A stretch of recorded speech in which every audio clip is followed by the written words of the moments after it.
Hi guys, welcome to Gamified. In this video, we are going to learn about a very important attribute of Unity, which is serialized field. Also, we will learn the differences between serialized field and public properties as well. So in Unity, the serialized field attribute is used to make private fields visible in the Unity editor without making them public. That means it allows you to control the visibility of a field in the inspector while keeping it private or protected in the script. Now let me show you guys what I mean. Here I have created a game manager script and it is attached into the game manager object in the hierarchy. Here you can see currently there is no visible fields in the inspector. So let's create one. I'll create a public variable called public game object player. And now you can see this player object visible into the inspector.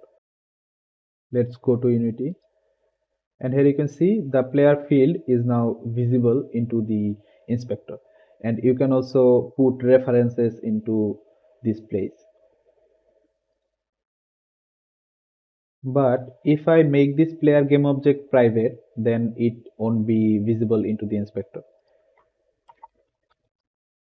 So I have created this object private and let's go to Unity and you can see the field is not visible again. So how we can make it visible into the inspector? We can use SerializeField attribute to make it visible into the inspector. So let's add the SerializeField attribute.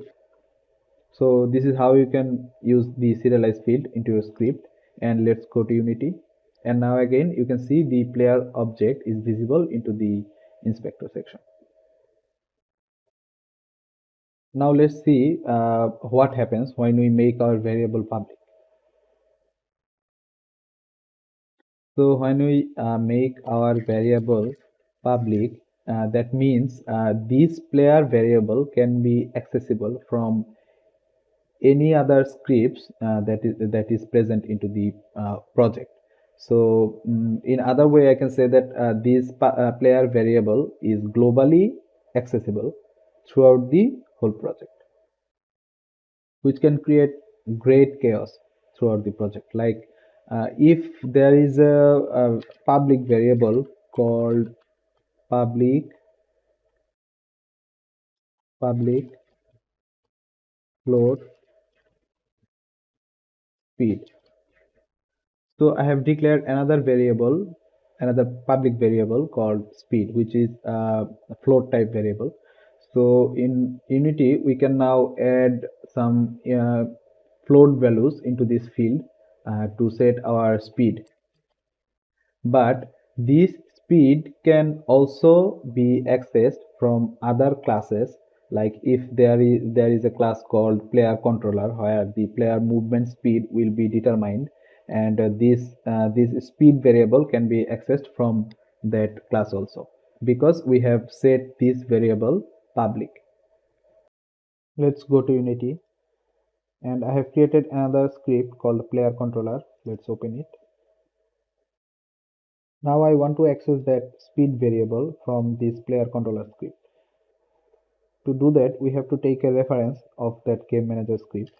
Let's take it. Game manager, game manager.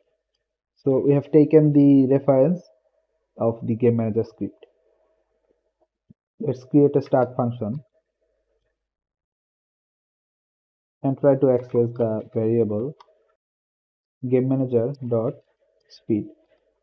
You can see I can access the speed variable from the game manager script into the player controller script. That means you can access any public variable from a class into another class. But if you make the variable private and go to the player script again, and now it will show you an error, which is GameManager.speed is inaccessible due to its protection level. You have selected the speed variable into private, and you cannot access any private variable from a class into another class. So this is how you can enable the encapsulation of the object-oriented programming, and which is very useful for game development. And since you have made this speed variable private, it won't be visible into the inspector of the Unity editor. You can see the speed variable is not visible now. And this is where you can use SerializeField and prevent your project to create any chaos. So this was all about the SerializeField attribute and the difference between SerializeField and the public properties.